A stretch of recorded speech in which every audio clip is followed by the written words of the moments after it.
அவர் ரொம்ப அழகாக பல விஷயங்களை சொல்லியிருக்காரு.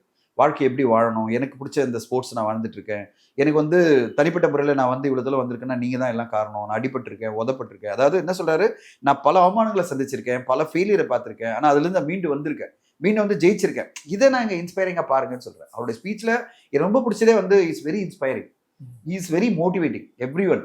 Is saying don't give up, நீ வந்து கண்டினியூஸாக ஒர்க் பண்ணிட்டே இரு, உன்னுடைய சக்ஸஸ் வந்துட்டு தான் இருக்கும்.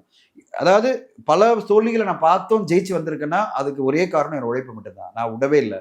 ஸோ நெவர் எவர் கிவ் அப்னு அவர் ஒரு லைனில் சொல்லியிருப்பார். அதுதான் அவர் வந்து அந்த லைனில் வந்து நிறைய சொல்கிறார்.